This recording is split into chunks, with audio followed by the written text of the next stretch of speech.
तो घर के 5 लक्षण, ये 5 लक्षण क्या क्या है कि आरोग्य के लिए पहला, दूसरा आर्थिक रूप से, तीसरा आध्यात्मिक दिशा में बढ़ाना है घर का लक्षण, चौथा प्रकृति से प्रेम सिखाना है, और 5वां लक्षण है घर का सामाजिक होना है। ये 5 लक्षण जिसमें नहीं है वो घर घर नहीं होता है। वास्तु का मतलब खाली दिशाएं नहीं है। आज वास्तु का मतलब सिर्फ दिशाएं मानते हैं।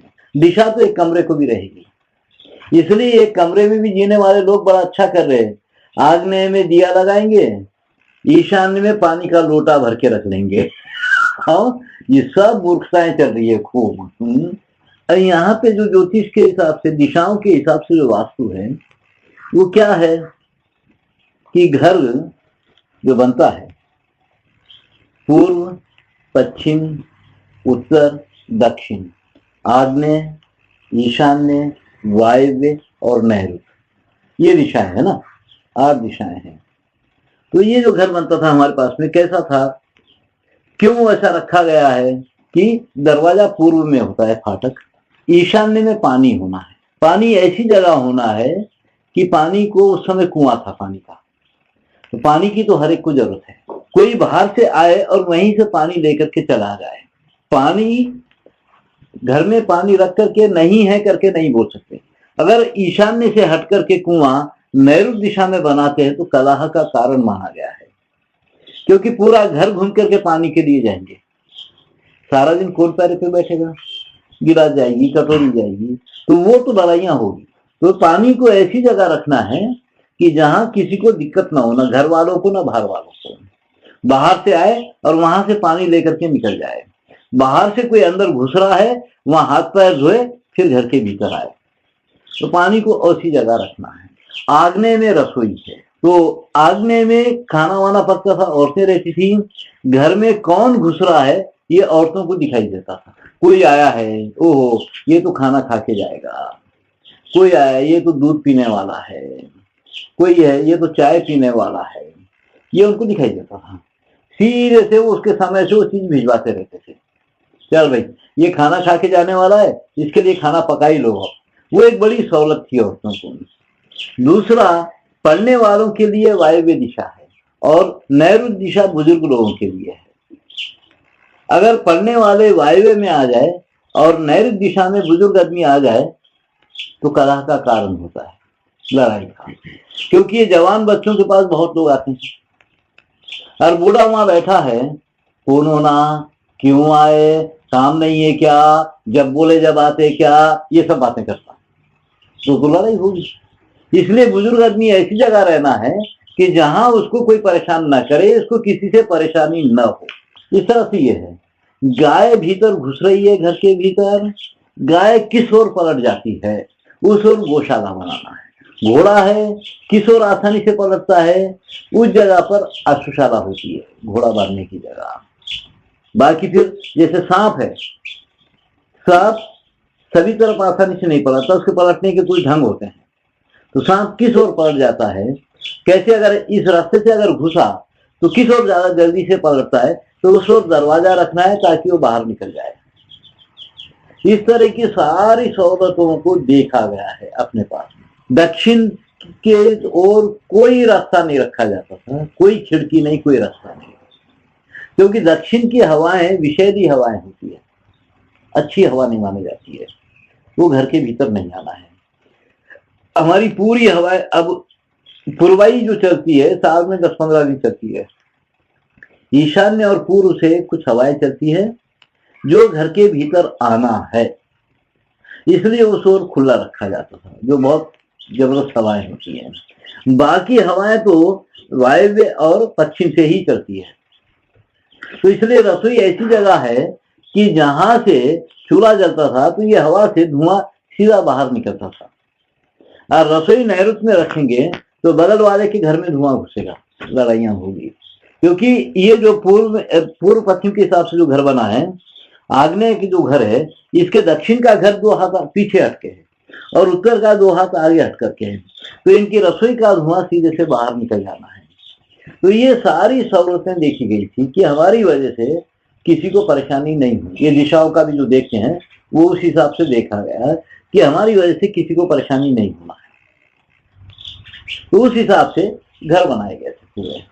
मगर उसके बाद भी ये 5 लक्षण उसमें बहुत महत्वशाली थे। ये तो ठीक है, सहूलत है, बाकी आरोग्य के लिए कल मैं बताया जैसे कि गाय के गोबर से लीप पोत करके समान टेम्परेचर रखा जाता था, छतों को ऊपर नीचे कर आकर के छतों को ठंडी कर दिया जाता था, तो हमारी खोपड़ी कम से कम, हमारा दिमाग 95 डिग्री में रहता था। जब से ये फ्लैट छतों वाले घर बन गए, हमारी खोपड़ी 105 110 में चले जा रही है गर्मी में, और नीचे मारूल वारूल डाल लेते हैं जिससे पैर ठंडे हो जाते हैं, तो एकदम गड़बड़ तो होना ही है। दूसरा लक्षण ये कि घर में जगह रोकने वाली कोई चीज नहीं। घर आर्थिक रूप से आदमी को परेशान नहीं करना है, घर ऐसा होना है कि पैसे के मामले में लेश मात्र भी परेशान न करे। हमारे जो पूरे मकान थे, विशाल विशाल मकान बनाने के बाद भी उसमें जगह रोकने वाली कोई चीज नहीं थी। खाना तो वो लोग भी खाए, सोए तो वो लोग भी, अतिथि सत्कार वो लोग किए, मगर घर में जगह रोकने वाली कोई चीज। पीटे लगाए, खाना किए, उठा के खाना खाए, उठा के कोने में डाल दिए, चटाई शतरंज ये बिछाए, स्वागत सत्कार हुआ, लपेट के बगल में डाले, पलंग बिछाए, सोए, उठा के कोठे में डाल दिए। एक बड़ा झूला होता था जिसमें बैठ के लोग झूलते थे, जब मन आया उसको निकाल के बाजू में कर दो, बंगोरी।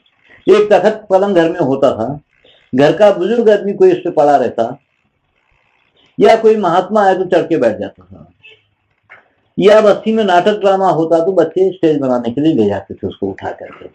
उससे ज्यादा काम का वो भी नहीं था। इससे घर पूरा एकदम खुला घर रहता था, खाली घर रहता था। कपड़े की ये परिस्थिति थी कि एक औरत को 3 कपड़े से ज्यादा रखना नहीं है, एक पुरुष को भी उतना ही है, 3-4 कपड़े से ज्यादा नहीं है किसी के पास भी। औरतों के तो 3 कपड़े ये थे कि खाना पकाते समय का कपड़ा, पूजा का कपड़ा, और जब रजस्वला होती है उस समय का कपड़ा, और कहीं जाने आने के लिए कपड़ा। ये 3 तरह के कपड़े, वो भी बहुत बड़ी संख्या में नहीं रखना है। मैं कई बार लोगों को बोलता था कि हमारा एक बुजुर्ग आदमी है, बुढ़ा रहता था, उसके पास बहुत कम कपड़ा था, 2 धोती, बनियान, ऐसा दुपट्टा और एक पगड़ी रहती थी। तो मैं बोलता हूँ वो इतना अमीर आदमी है कि रोज धोया हुआ कपड़ा पहनता है, और यहाँ बेटे जो इतने बड़े बड़े पैसे वाले आकर के बैठते हैं वो इतने कंगाल है कि उनको धोया हुआ कपड़ा रोज पहनना नसीब नहीं है। अभी पैंट लग के एनी सारू उस तरह नीला को रोज धोया हुआ कपड़ा पहनना इनके नसीब में नहीं है, ये रोज जूठा कपड़ा ही पहनते हैं। मगर वो इतना मस्त आदमी था कि रोज धोया हुआ कपड़ा पहनता है। आदमी को धोया हुआ कपड़ा पहनना है रोज, बिना धोया हुआ कपड़ा नहीं पहनना है। तो इसलिए उसकी सीमा ही इतनी रहे कि रोज धोया हुआ पहन ले। कितने लोग पहनते हैं धोया हुआ कपड़ा अब रोज? ज्यादा तक कुछ कुछ दिनों के बाद में धोया जाता है। तो वो जो घर है उसमें इसलिए हमारे पास में बहुत बड़ी बड़ी अलमारियां, खिड़कियां भी नहीं, अलमारियां भी नहीं थी उसके अंदर में। तो घर का दूसरा ये लक्षण है कि आर्थिक रूप से सहयोग से, पैसे के मामले में घर जरा भी परेशान नहीं करना है। तो जिस घर में आदमी आर्थिक रूप से परेशान रहेगा वो साहित्य, संगीत, कला, परमात्मा, परमात्मा के बारे में कभी कुछ नहीं सोचेगा, उसको फुर्सत ही नहीं रहेगी। वो तो दिन रात खटता है अपने घर को म्यूजियम बनाने के लिए। अभी क्या हो गया है कि इसी वास्तु को देख करके आधुनिक घर के डिजाइन घर बन रहे हैं, मगर यहाँ प्रपोर्शन और डिजाइन में गड़बड़ हो गई, जिसकी वजह से घर आदमी को आर्थिक रूप से बहुत परेशान कर रहा है।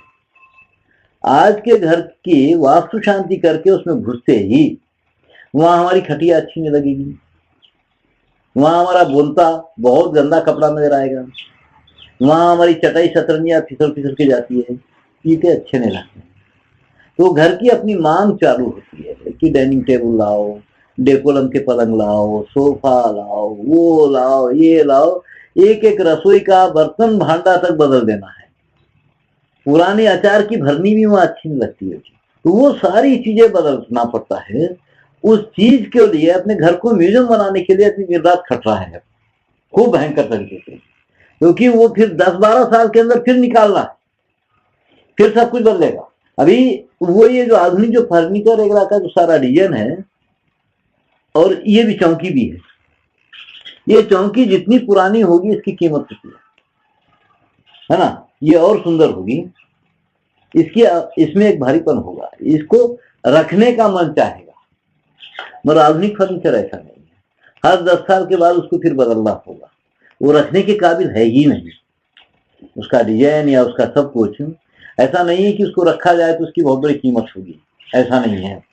चंद्रपुर के महाराजा के गोंड राजा की चौकी भी थी, तो उनकी चौकी, एक चौकी सुनार लोग खरीदे, वो 18 किलो चांदी की थी, बहुत सुंदर चौकी थी, जिसपे बच्चा पैदा होने के बाद उसको नहलाया जाता था, वो चौकी थी। तो हम लोग वनी में गए तो ये सुनारा खरीदे थे, और उसका बड़ी बुरी तरह से उसके टुकड़े किए, टुकड़े कर करके चांदी बांटती है वो लोग, कई सुनार मिलके खरीदे थे उसको। वो चौकी इतनी सुंदर थी, बहुत बढ़िया चौकी थी वो। मगर मूर्खता चालू हो गई है अपने पास में सारी चीजों को नाश करने की। तो हमारे पास की जो सारी जितनी पुरानी चीजें, पुराना जो डिजाइन है, ये समय के साथ इनकी कीमत बढ़ते जाती है। आधुनिक सारी चीजों का ऐसा नहीं है, समय के साथ इसकी कीमत घटते जाती है, ये गड़बड़ है पूरी पूरी। तो अब ये जो घर है, अभी आधुनिक घर है, एक तो इसमें इतना फर्नीचर भरना है, दूसरा ये घर में सबसे बड़ा अत्याचार होता है बच्चों पर, छोटे छोटे बच्चों पे भयंकर अत्याचार होता है। दो निगाह हमेशा कंट्रोल करती है, नहीं नहीं वो सोफे पे मत बैठने दो, इसको पेशाब कर देगा, या वो करंट का छेदा है उसमें उंगली डालेगा, या फिर वो पकड़ के कपड़ा पड़ के खींचेगा, गुलदस्ता बलदस्ता सब गिरा देगा। तो दो निगाह उसको हमेशा कंट्रोल करते रहती है, माँ की या बाप की, उसको लगे रहते हैं। तो बच्चे के अंदर धीरे धीरे दासत्व प्रवृत्ति का भाव पैदा हो जाता है, दास बन जाता है बच्चा, गुलाम, उसको बोलने पे ही वो कुछ करने वाला होता है।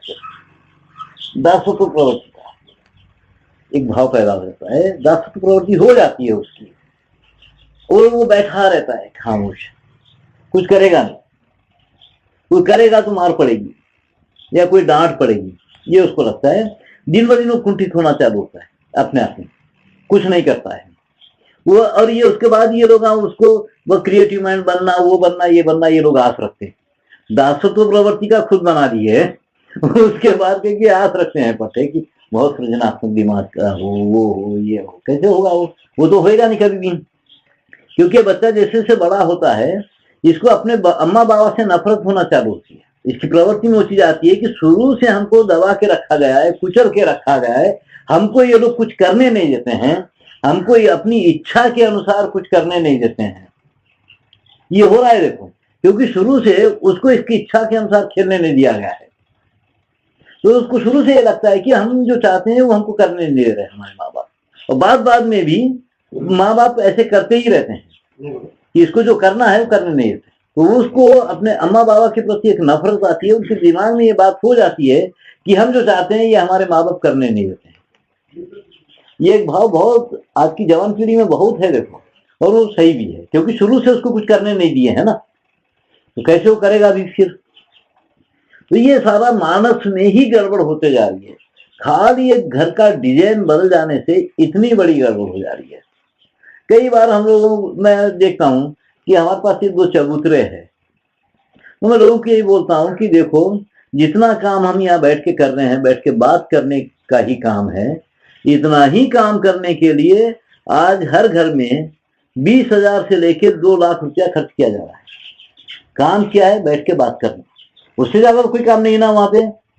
20,000 से लेके मामूली सा फर्नीचर 20,000 से चालू होता है, 2 लाख तक का है, वो आएंगे। फिर कोई आने के बाद उसको सोचना पड़ता है कि इस पे मैं बैठ सकता या नहीं बैठ सकता, और उस पे बैठने की एक बड़ी एक पद्धति है कि वहां तो ऐसे ही बैठना होगा, पाँव ऊपर नीचे करके नहीं बैठ सकते, है ना। तो एक ढंग है उसका, जहां एक पद्धति से बैठ करके बात करना है, वो कितनी बात हो सकती है। तो मैं कई बार लोगों को ये बोलता हूँ कि इतना ही काम करने के लिए हमारे पास ये 2 चबूतरे हैं, अंदर बैठ के काम भी होता है, बात भी होती है, और कोई आता है तो कलेक्टर आया तो वो भी वहीं बैठता है, कोई एक भिक्षावृत्ति वाला है तो वो भी वहां बैठता है। किसी को ये नहीं लगता कि मेरी बहुत बड़ी इज्जत कर दिया, या किसी को ये नहीं लगता कि मेरी इज्जत निकाल दिया। आराम से वहां बैठते हैं सब दिन, रात में सो भी जाते हैं। वो तो कई तरह का काम का है और उसके लिए खर्चा क्या है करके। तो हमारे पुराने घरों में ऐसी बहुत सारी चीजें कर लिए थे कि जिसमें ये सारा कुछ हो मगर पैसा नहीं लगना चाहिए, खर्चा ना हो। ये जो डिजाइन है पूरा आधुनिक डिजाइन ऐसा नहीं, वहां तो इतना खर्चा करना ही पड़ेगा। और दूसरा घोर बच्चों की दुर्गति, बुढ़ों की दुर्गति। पहले हमारे मकान होते थे, बड़े बड़े मकान थे, एक ऐसे ढंग के मकान थे कि उसमें औरतें दिखाई नहीं देती थी, बूढ़े बुढ़ियां दिखाई नहीं देते थे, मगर वो स्वतंत्र रूप से अपनी जगह में रहते थे। आधुनिक ढंग के जो डिजाइन के घर जो बने हैं उसमें उनके लिए कोई जगह नहीं, वो सड़क पे आ जाते हैं, सीधे एकदम सड़क पे आ जाते हैं। मगर पुराने घरों में वो सब कुछ करते हुए भी दिखाई नहीं देते। वो बहुत सुंदर एक डिजाइन था जिसमें आसानी से होता था। तो जहां इतनी व्यवस्था रहे, इतनी सहूलत रहे, वहां तो आदमी अपने आप ही आध्यात्मिक दिशा में जाएगा। तो ये सारी चीज से लगाव होगा, आर्थिक रूप से निश्चिंत रहना है आदमी, तो ये सारी चीजें चलेगी। जहां आर्थिक रूप से आदमी परेशान है वहां फिर ये हमारी सब आध्यात्मिक फिलॉसफी सब बेकार हो जाती है, खत्म हो जाता है, उसका कोई मतलब ही नहीं रह जाता है। तो वो कि प्रकृति से प्रेम पैदा हो, आध्यात्मिक हो, और आध्यात्मिक जो होता है उसको प्रकृति से प्रेम पैदा होता है। तो हमारे जो घरों का जो डिजाइन बनाया गया था, हमारे पास में क्या है, सीधी लाइन को अच्छा नहीं माना गया है, क्योंकि मान सीधा जाता है, उसका धर्म है काट देना, वो काटता है, हर सीधी लाइन काट देती है। इसलिए हमारे घरों में कहीं भी सीधी लाइन को नहीं रखा गया, न गलियों में रखा गया है, न घर की बनावट में रखा गया है। पीछे के झाड़ पहाड़ जैसे हैं उसी आकार के घरों का बाहर का डिजाइन होता था। वो संध्या समय प्रकृति का एक अंग लगता था। वो गांव, अजी बहुत गांव ऐसे तो शाम के समय प्रकृति का एक अंग दिखाई देगा, प्रकृति से अलग नहीं दिखाई देगा। जब से ये सीधी लाइन वाले मकान बनने लग गए तब से पीछे का झाड़ भी हमको कटा हुआ नजर आता है, पहाड़ भी हमको कटा हुआ नजर आता है। जो चीज हमको कटी हुई नजर आती है उसके साथ हम सामने नहीं कर सकते, उसके दुश्मन बन जाएंगे। इसलिए प्रकृति का दुश्मन बहुत भयंकर हो गया है आदमी आज। ये सारे जो घर बने हैं इसके पीछे के झाड़ पहाड़ सब कटे हुए नजर आते हैं हमको, उसके साथ सामने कैसा होगा, उसके साथ तो हम मिल नहीं सकते, उसके दुश्मन जैसे बन जाते हैं। तो इसलिए हमारे पास में सीधी लाइन को अच्छा नहीं माना गया था। जब से सीधी लाइन के मकान बनने लगे, पहले क्या था कि यहाँ के जो गांव है, गोंडों के कोलामों के जो गांव है वो भी सीधी लाइन में नहीं थे, वो ऐसा गोलाई में चलते थे। सबका एक ही आंगन होता था और बहुत साफ होता था, मेरा तेरा वाली बात वहां नहीं, बहुत साफ होता था। ये आईटीडी आने के बाद ये सबको प्लाट बना के दिया, हर एक की जगह कायम की गई। तो हर आदमी जो झड़ाई करता है वो अपनी ही सीमा की करता है, उसके बाजू में गया कि लड़ाई हो जाती। जैसे ही सीधी लाइनों को कायम किया गया, लोग लड़ने की प्रवृत्ति वाले हो गए आपस में, क्योंकि मेरे जगह का भाव हो गया है वहां पर। पहले वो ऐसा नहीं था। ये गोनोक गांव में गोलाई में गांव चलते थे पूरे, और बड़े सुंदर गांव। तो अभी सीधी लाइन की, अभी जैसे कि सीधी लाइन में जब घर बनने लग गए तो आदमी को कोई दिखाई नहीं देता है, जब तक वो बाहर नहीं निकलता है इसको कोई दिखाई नहीं देता। तो ये धीरे धीरे धीरे धीरे एकाकी जीवन की ओर जा रहा है, अकेला अकेला जीने वाला बनते जा रहा है। ये घर आदमी को सामाजिक जीव नहीं, एकाकी जीव वाला बनाता है, जो बहुत खतरनाक है। एक बार की बात है, बहुत साल पहले हैदराबाद में प्रोग्राम था, हमारे सुब्बा राव जी प्रोग्राम रखे थे, और हैदराबाद में बहुत गड़बड़ चल रही थी, पुरानी बस्ती में बड़ी मार काट मची हुई थी। और वो टीवी में देख रहे हैं, रेडियो में सुन रहे हैं, और ये बार बार बुलाते जा रहे हैं कि गुरुजी आ जाओ आ जाओ, कुछ नहीं है यहाँ पे, आ जाओ। वो बहुत ऐसे ही खाली पुकारे, पुरानी बस्ती में आप आ जाओ। तो मैं और डॉक्टर चंदू यहाँ से दोनों गए, उतरे प्राइवेट पे, उतरे सुबह सुबह। तो मैं डॉक्टर साहब को बोला कि वातावरण सब देखा, वहां पे लोग कुत्ते पकड़ के आराम से घूम रहे हैं, पेपर वाला पेपर बांट रहा है, दूध वाला दूध बांट रहा है, ऐसा लग रहा है जैसे कुछ हुआ ही नहीं। तो हम दोनों मिल करके ऑटो में नहीं बैठ के रिक्शे में बैठे। चलो बहुत साल हो गए रिक्शे में बैठ के, रिक्शे में बैठेंगे। तो रिक्शे वाला हमको बड़ा समझाते जा रहा है कि कहाँ जाना है आपको। तो हमको सप्तगिरी होटल जाना था, वो बड़ा होटल है। तो हम बोले सप्तगिरी, तो हमको समझा तुम तो गांव से आए, तुमको मालूम नहीं, मैं एक अच्छे होटल में, सस्ते होटल में ले जाता, ये सब रास्ते में सुनाते गया वो रिक्शा वाला। तो हम बोले कि नहीं भैया, हमको किसी से मिलने जाना है, ठहरना नहीं, हम कहाँ ठहरेंगे उस होटल में। तो वो ले गया, तो ठीक है आप जाके आ जाओ, मैं यहाँ बाहर खड़ा रहता हूँ, नहीं आ जाएगा मिले तो मैं दूसरे होटल में लेके जाता हूँ, बाद में लेके जाता हूँ, ये सब करते हैं। तो मैं ये देखा, जाकर के कमरे में लेट गया, लेट के सोचा कि ऐसी क्या बात है कि पुरानी बस्ती में मारकाट मची है और ये नई बस्ती है पूरी, यहाँ तो ऐसा है कि जैसे कुछ हुआ ही नहीं, सब कुछ सहज चल रहा है, यहाँ ऐसे कि जैसे कुछ भी नहीं हुआ है। तो क्या ये लोग बहुत सुसभ्य हो गए हैं क्या? ये लड़ाई झगड़ा नहीं चाहते हैं क्या? बहुत सुसभ्य समाज है क्या ये? तो फिर वहां बैठ के लगा कि वो जो पुरानी बस्ती के जो गांव का महल्ले का जो डिजाइन है, वो डिजाइन ही ऐसा है कि जहां अच्छे काम और बुरे काम के लिए हर आदमी निकल पड़ेगा। मारकाट करना है तो भी निकल गया है, कोई बहुत अच्छा काम करना है तो भी निकल जाता है बाहर, है ना। वहां बहुत बड़े बड़े यज्ञ भी होते हैं, सब कुछ उसके लिए भी निकल जाता है। तो घरों का डिजाइन ऐसा है कि जो आदमी को चैतन्यमय बना के रखा है। और ये आधुनिक घरों का जहां ये बस्तियां बस गई है, वो डिजाइन ऐसा है कि आदमी को चैतन्यहीन बना देता है कि बस्ती में, महल्ले में, गांव में कुछ भी हो, इसको कोई खबर नहीं, इसको कोई लेना देना नहीं होता है। न ये अच्छे काम के लिए बाहर निकलेगा, न ये बुरे काम के लिए बाहर निकलेगा, ये तो चैतन्यहीन हो जाता है। तो इसलिए ये सारा समाज चैतन्यहीन होते जा रहा है। और इनको चैतन्यहीन बनाने में कारण सिर्फ एक घर है, घर का डिजाइन आदमी को चेतनाहीन कर रहा है। वो डिजाइन है घर का, जो एकाकी जीवन जीने वाला बना रहा है, जो चैतन्यहीन कर डाल रहा है। क्योंकि सब सीधी लाइन को बहुत ज्यादा महत्व दे दिए हैं। अब से ये सीधी लाइन वाले, सीधी लाइन का क्या होता है, अभी जो हमारी कपड़े की दुकानें थी, पहले कपड़े की दुकान होती थी, सेठ बैठा हुआ है, मुनीम बैठा हुआ है, नौकर बैठा हुआ है, गिराक बैठा हुआ है, तो सब एक परिवार की तरह बैठ के बातचीत करते थे, लेना देना करते थे। जब से एक सीधी लाइन आ गई, बीच में काउंटर आ गया, सेठ लापता हो गया, मुनीम कांचों के भीतर जाके बैठ गया मैनेजर के नाम से, नौकरों के लिए अलग स्टूल बन गए, गिराक के लिए एक अलग मामला हो गया। ये सबको अलग अलग कर दी, एक लाइन, एक काउंटर बीच में आके ही इतना सब हो गया है गर्म।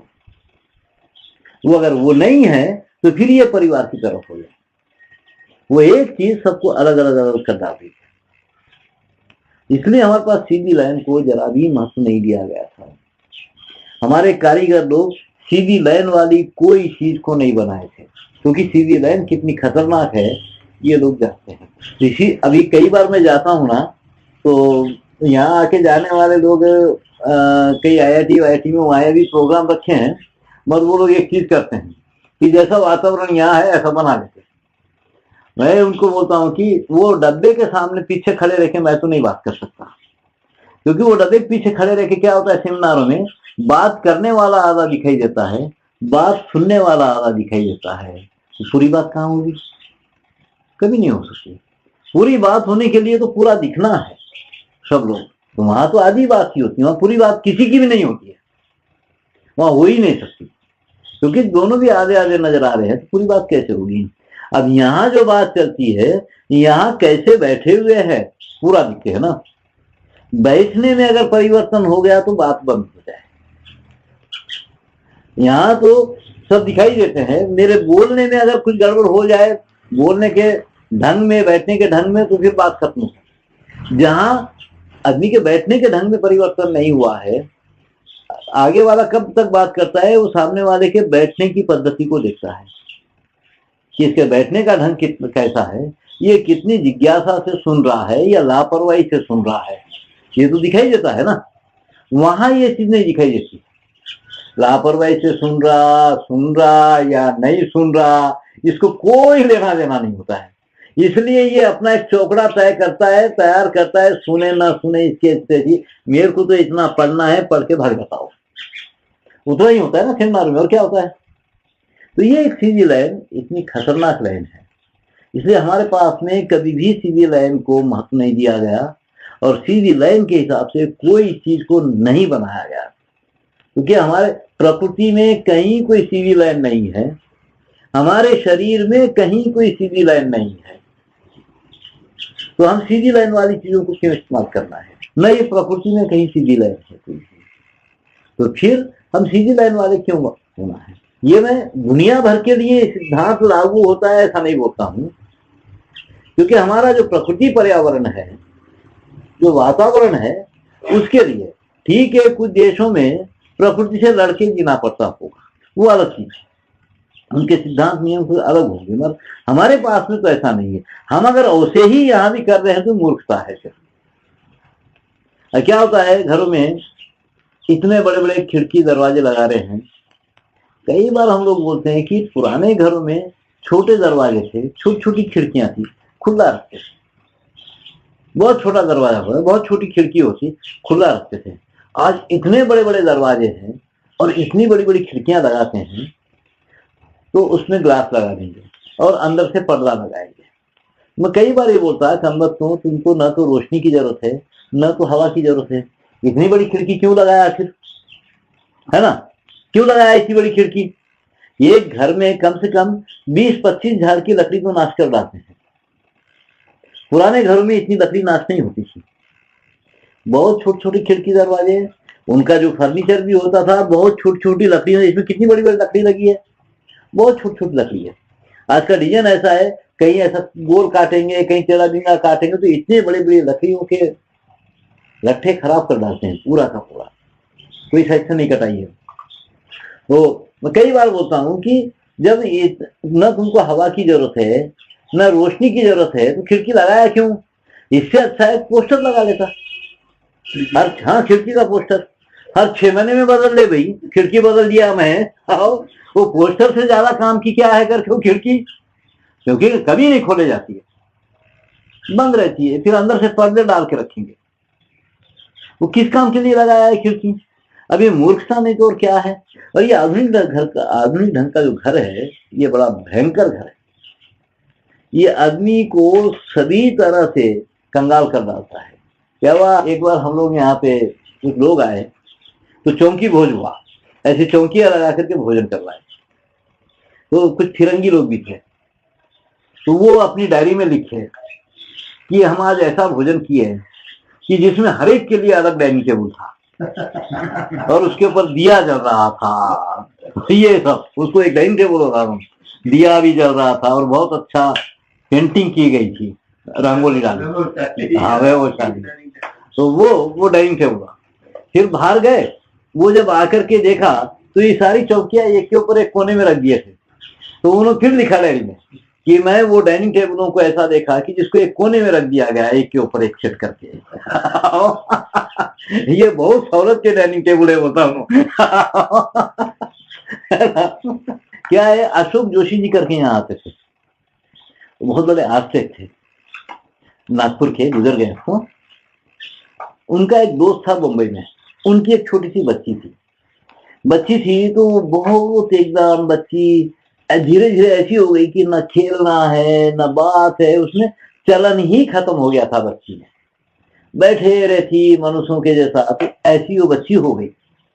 तो ये लोग कई डॉक्टरों को बताए, कुंठित हो गई बच्ची, कई मानसिक रोग का इलाज करने वालों को बताए, तो बच्ची ठीक ही नहीं हो रही। तो ये अशोक जोशी जी गए, तो उन्होंने बताया कि बच्ची ऐसे ऐसे हो गई है भाई।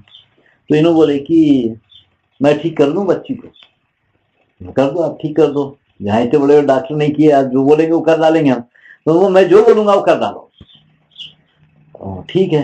उन्होंने बोले डाइनिंग टेबल की टांगे काट दो, इसको इतना कर दो, हर सारी चीज को नीचे कर दिए, टांगे वांगे कटवा करके। जब ये थोड़े समय के बाद में गए तो बच्ची बहुत हलचल में आ गई, तो वो कोई खाना खा रहा है तो वो रोटी भी दे रही किसी को, पानी भी दे रही, तो ये सब कुछ करने लग गई। उनको बड़ा ताजुब लगा, तो पूछे कि अब क्या किया? उन्होंने बोले मैं कुछ नहीं किया, तुम्हारा जो पहला घर था उस बच्ची के हाथ में कोई चीज नहीं आती थी, इतना ऊंचा ऊंचा सब रखा हुआ था, मैं तो सिर्फ बच्ची के हाथ में हर चीज आए जैसा कर दिया और कुछ नहीं, क्योंकि छोटा बच्चा हर चीज को छूना चाहता है, हर चीज से खेलना चाहता है, जब वही नहीं रहेगा तो फिर क्या करेगा, खाली बैठ जाएगा। तो वो उसे करते ही वो बच्ची एकदम, बच्ची में बहुत सारा चलन आ गया, बहुत बहुत तेज हो गई बच्ची।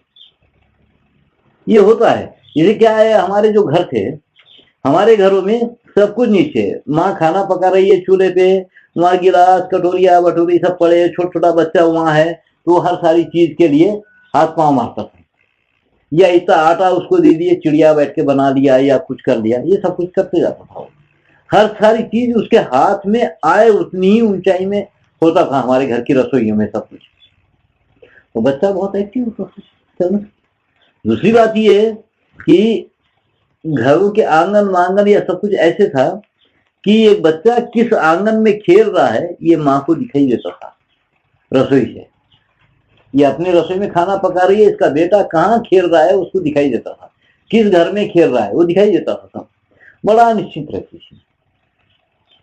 और उस समय हम लोग खेलते थे जब घरों में, तो किसी भी घर में घुस जाते थे तो लोग इतना ही बोलते थे कि अरे बिच्छू काट लेंगे, अरे उस कोने में मत घुसो, मगर कौन आ गया करके कोई परेशान नहीं होता था। आज के घर में कोई बगल का बच्चा आते ही दुनिया भर की परेशानी हो जाती है लोगों को।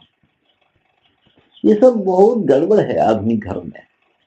तो हमारे जो घरों का जो डिजाइन था, बहुत सुंदर डिजाइन था वो घर का, जिसको क्या है, आर्किटेक्चर के कॉलेज बनने के बाद पूरे हिंदुस्तान में एक ही तरह की घर की बनावट की पढ़ाई पढ़ाई जाती है। इसे तमिलनाडु में भी वैसा घर, उत्तरांचल में भी वैसा घर है, मगर हमारे पास में ऐसा नहीं था। हर क्षेत्र के लिए अपना वास्तु था, हर क्षेत्र का अपना डिजाइन था। पूरा वास्तु का सिद्धांत एक है, मगर डिजाइन हर इलाके के लिए अपना था। आदमी की ऊंचाई के अनुसार सब कुछ डिजाइन अपना बनता था। तो ये सारी चीजें हैं, तो ये सारी चीजों के बारे में सोचना पड़ता ना। समझ में आया ना? वास्तु पूरा अपना घर वर का पूरा ये रहा है ऐसा। तो लागत तो ऐसे कुछ नहीं। लागत में क्या होने की थी, कई तरह की हमारे पास पद्धतियां थी। एक तो रॉ मेटेरियल, वो सब तो गांव में ही तैयार होता था। अब तुमको घर बनाना है तो तुम्हारे घर का जो कुम्हार है कभी तो बना देता था, बढ़ई लकड़ी के दरवाजे खिड़कियां बना देता था, ये सारा मटेरियल तैयार होता था। बेलदार समाज आकर के बना देता था, पूरा निर्माण वो कर डालता था। तो इसका तो सब अपना अपना एक हिसाब किताब था, इतना ज्यादा। इसलिए उस समय हरेक का अपना घर होता था, हरेक का अपना घर अपने से बनाया हुआ होता था, भले ही कुछ भी काम करे वो, उसका अपना घर होता था। इतनी दिक्कत नहीं थी, तो कोई भी मटेरियल 5 किलोमीटर से बाहर का नहीं आता था ना वहां पे। दूर से तो कुछ ढोने का प्रश्न ही नहीं था, ढोता भी नहीं था कोई, कि हमारे पास जो है उससे कर लेंगे, बड़ी आसानी से हो जाता है घर। वो उसके चाहने पे कितना चाहिए घर, सारा दिन घर के बाहर रहना है, घर के भीतर तो रात में ही जाना है ना। किसान लोग बाहर रहते थे, कारीगर लोग अपने अपनी कार्यशालाओं में रहते थे, जो बाहर ही होती थी, आंगनों में ही होती थी ज्यादातर। घर के भीतर तो रात में सोने के लिए घुसना है ना, तो इसलिए वो देखते घर को कितना बनाना चाहिए, रात में सोने के काम का तो है। अभी यहाँ पे एक लड़का, हमारा दोस्त, एक घर बनाया 8 लाख रुपया खर्च करके। दोनों मियाँ बीवी काम करते बाहर, बेटा बेंगलुरु में रहता। तो मैं उसको बोला, क्यों ये मूर्खता कर रहा तू, घर क्यों बना रहा, 8-12 लाख रुपया खर्च कर रहा है, क्योंकि सारा दिन में तो तुम लोग रहने वाले नहीं हो, रात में सोना ही है, और फिर इस छुट्टी वाले दिन तो सफाई वफाई करके मरना है। छुट्टी वाले दिन दोनों मिलकर लगे रहते सफाई करने की घर के, तो काय के लिए इतना परेशानी भोग रहा है। अच्छा है 2-4 लॉज बुक कर ले, रोज एक लॉज में रह ले, घंटी बजाएगा, चाय आएगी, घंटी बजाएगा, खाना आएगा, स्कीम आएगा, ना सफाई की चिंता ना परेशानी की चिंता, क्योंकि उससे ज्यादा काम का नहीं है, पर इसमें ये सारी परेशानियां है ना। इतवार वाले दिन कोई काम वाला नहीं आता है यहाँ पे, तो तुमको छुट्टी चाहिए, हमको नहीं चाहिए, क्या बोल रहे, हाँ कब मरो, इतवार के दिन ये सारा घर की सफाइयां करते रहे, कोई रहने वाला नहीं है, रात में आके सोना है, कभी कभी खाने के लिए बाहर से ला लेते हैं, काहे के लिए फिर इतना पैसा खर्च करना है, मूर्खता नहीं है तो क्या है। अरे लोग तो ये सोचते थे कि घर कितना होना चाहिए, अपने पास में ऐसे बहुत सारे ये है। एक बार ना इंद्र बहुत बड़ा भवन बनवा रहा था, तो कारीगरों को छुट्टी नहीं दे रहा था, इसको बड़ी जल्दी पड़ी हुई थी। महल बन रहा है, कारीगर दुखी हो गए, मैं सब परेशानी मारू, छुट्टी नहीं दे रहा है, हमारे भी बीवी बच्चे हैं, जाने नहीं देता ये। तो एक दिन नारद मुनि वहां से जा रहे थे, तो नारद को अपना दुखड़ा रोए बेचारे, यार कुछ भी करके जरा छुट्टी दिलाओ ना, हम भी घर भर जाते हैं। तो नारद इंद्र के पास एक लोमश महर्षि को लेके गया। तो लोमश महर्षि जो था वो अपने सर के ऊपर एक चटाई रख के था, हाँ चटाई रख के था। तो इंद्र गया, उनकी पूजा वाजा किया, बैठाया आसन पे। बिठाने के बाद में धीरे से इंद्र पूछा, महर्षि बाकी तो सब ठीक है, ये सर पे क्या है तुम्हारे? तो बोलते हैं कि मेरा घर है इंद्र, रात होती है तो इसको ऐसे करके सो जाता हूँ। हाँ ये कैसा घर? नहीं, मेरा अपना घर अपने सर पे लेके घूमता हूँ, क्या करेंगे? तो क्यों महर्षि ऐसा? हाँ इतनी छोटी जिंदगी के लिए क्या घर बनाना, कभी भी मर सकते हैं।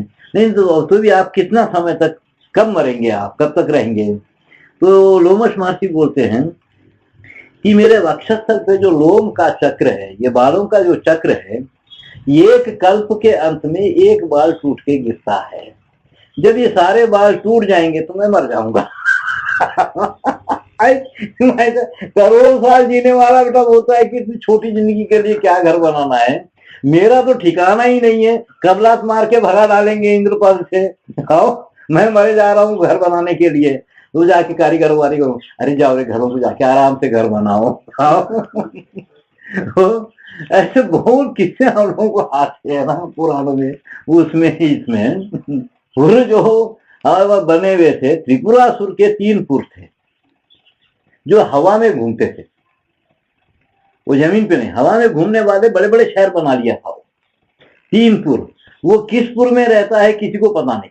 तो उसको जब मारने की बात चली तो आकाश में घूम रहे हैं तीनों पुर, और वो किस पुर में रहता है किसी को पता नहीं है। तो ये सारे देवता ववता मिलकर के, जैसे ये ग्रह सब एक लाइन में आते हैं ना कभी ना कभी, तो उसका हिसाब लगाए कि ये तीनों पुर कब लाइन में आएंगे, एक लाइन में कब आएंगे, उस दिन इसको खत्म करना होगा। उसके लिए भगवान शिव को तैयार करे तीनों पुरों को खत्म करने के लिए। तो भगवान शिव का त्रिपुरासुर संहार मूर्ति नाम से बड़ा सुंदर शिव बनता है, इतना सुंदर वो कि सारी धरती ही रथ बनी, सूर्य चंद्र चाक बने, और सब पूरा एक रथ का वर्णन है। आकाश ध्वजा पताका हो गई, सुमेरु पर्वत का धनुष बनाया गया, वासुकी की प्रत्यंचा चढ़ाई गई उसके ऊपर, और फिर नारायण अस्त्र के रूप में भगवान विष्णु ही नारायण अस्त्र बनकर के खड़े रहे वहां पे। तो जब ये तीनों पुर एक लाइन में आए उस दिन उसको खत्म किया गया, तीनों शहरों को खत्म किए, जिसमें त्रिपुरासुर मर गया। ये तो ये ऐसे तो बहुत हमको सुनाई देते हैं, वास्तु के तो बहुत ऐसे है अपने पास में। महाभारत के काल में ही कई तरह के मकान हमको दिखते हैं, लाक्षागृह, लाख का बनाया हुआ भी घर है, और मय सभा जैसी सभाएं भी है कि जहां दीवार की जगह रास्ता, रास्ते की जगह दीवार थी। तो ऐसे उसके बाद भी ना फिर बहुत सारे हमको ये मिलते हैं कि किलों के जो है, गोलकुंडे का किला भी है उसमें, जहाँ एक जगह आवाज करो कहीं किसी को सुनाई देती है। ये सब बीजापुर के गुम्मद में भी 250 फीट का है गुम्मद, इस कोने में माचिस जलाओ वहां ऐसे लगेगा बगल में जल रही है। ये सब कहीं सास बहू के महल है कि सास बहू के आमने सामने महल है, बहू अपने कमरे में किससे क्या बात कर रही है सास को सुनाई आता है, इस महल में सब क्लियर सुनाई आता है। ये दुनिया भर की गालियां बकेगी, बहू को सुनाई नहीं आता है, उस घर में सुनाई नहीं देता है। ये अपना पुकारते रहे मगर बहू की हर चेष्टा हर बात इसको सुनाई आती है। ये सास बहू के मकान ऐसे बने हुए हैं। बहुत सारी कमाने ऐसी बनी हुई है कि जब चाणक्य आधी रात को गृह प्रवेश का मुहूर्त रखा था चंद्रगुप्त का, तो वो जब चंद्रगुप्त की जगह हाथी पर किसी और राजा को बैठाया, क्योंकि उसको मालूम था कि ये घर में जाते समय यहाँ कुछ गड़बड़ हो सकती है। तो जब वो हाथी जा रहा था तो जिस कमान के भीतर से वो जा रहा था वो कमान पूरी उसके ऊपर गिर गई, गिरा दिए थे कमान, एक पत्थर निकालते ही पूरी कमान ढह जाती थी। तो वो पूरी कमान गिर गई थी, वो राजा मरा उसमें। ऐसा ऐसे अपने पास में बहुत है, बहुत वास्तु ऐसे वास्तु का वर्णन आता है। मंदिरों का तो 4 स्तंभ से लेके 84 स्तंभ तक के मंडप है। ये सब बहुत कुछ अपने पास में बना हुआ है ना, कि भांति भांति के घर, भांति भांति के ये सहूलतें उसमें, व्यवस्थाएं उसमें सब की गई। अलाउद्दीन खिलजी एक मस्जिद बनाया था बोलते, तो मस्जिद में जलालुद्दीन खिलजी जाके जब नमाज पढ़ा, जिस जगह पे नमाज पढ़ने के लिए गया, पूरी मस्जिद उसके ऊपर गिर गई। चाणक्य जो लिखा है कि गांव और घर कैसे बनना चाहिए, तो गांव की तो कल्पना किया था कि हर 2 कोस के बाद एक गांव होना चाहिए। और राजा का महल कैसे बने, उस समय महल लकड़ी के बनते थे, तो लकड़ी का महल हो और जिस वृक्ष के ऊपर बिजली गिरी है उस वृक्ष की भस्म से उस घर का लेप किया जाए पूरा, और उसके बाद उस पर चित्रकारी की जाए। उस घर को आग से भय नहीं रहता है, भले ही लकड़ी का घर बने पर आग से भय नहीं होगा उसका। गुजरात में लकड़ी की हवेलियां हैं और वो भी आम की लकड़ी की बनी हुई है, मगर वो लकड़ी पे कारागिरी का काम करके एक ऐसी मिट्टी का लेप कर दिए हैं कि बहुत बार इतने सालों से वो अभी तक सड़ी गली नहीं है। वो लकड़ी उस पर एक मिट्टी का लेप किए हैं, एक रसायन का लेप किए हैं वो लोग कुछ तैयार करके, जिससे वो आज भी सुरक्षित है। ये सारी चीजें हमारे लोग बड़े अच्छे से जानते थे पूरे। चंद्रगुप्त का तो किला भी लकड़ी का ही था ना। तो ये जो निर्माण हमारे पास में रहे हैं बहुत भांति भांति के हैं। राम समुद्र के किनारे बैठा और 1 हफ्ता 15 दिन बैठ के रहा। क्या किया राम, समुद्र से रास्ता मांग रहा था ना, तो ये क्या किया राम, समुद्र का अच्छा अध्ययन करके कि कब लहरें बढ़ती है, कब घटती है, कब सब में आता है, ये सब देखने के बाद वो समुद्र पर पुल बनाने की कल्पना किया। उसके बाद ऐसा ही पुल कौन बनाया समुद्र के ऊपर, अलेक्जेंडर बनाया। 2 किलोमीटर का पुल बनाया समुद्र के ऊपर। अलेक्जेंडर एक किला जीतने के लिए 2 किलोमीटर का पुल बनाया था समुद्र के ऊपर। तो वो कैसा बनाए थे पुल, लकड़ी के लट्ठे बांध करके इधर उधर डाले और बीच में कोयला भर दिया, पूरा कोयला भरे, कोयले के ऊपर भूसा भरे, भूसे के बाद मिट्टी डाली गई, जिसमें से इनके घोड़े वाले सब दौड़ के गए। तो अभी आकर के तो वास्तु का तो एक जरा पागलपन है, एक अंधविश्वास की तरह वास्तु चल रहा है यहाँ पे। ये सारी चीजों के बारे में अपने पास में बहुत अच्छा सोचा गया, कैसे ये सारे अध्ययन किए होंगे वो सोचना पड़ता है ना, कि कैसी व्यवस्था रही होगी जिसमें इतनी सारी चीजें पनपी। वो व्यवस्था को एक बार समझ लेना हम लोग, व्यवस्था क्या रही होगी जिसमें इतनी विद्याएं, इतनी कलाएं, इतना सब कुछ पनपा है पूरा का पूरा। तो व्यवस्था की कैसी व्यवस्था में ये चीज हो सकती है, आज क्यों नहीं हो रही, तो इसकी बात कर लेंगे थोड़ा बहुत। हाँ,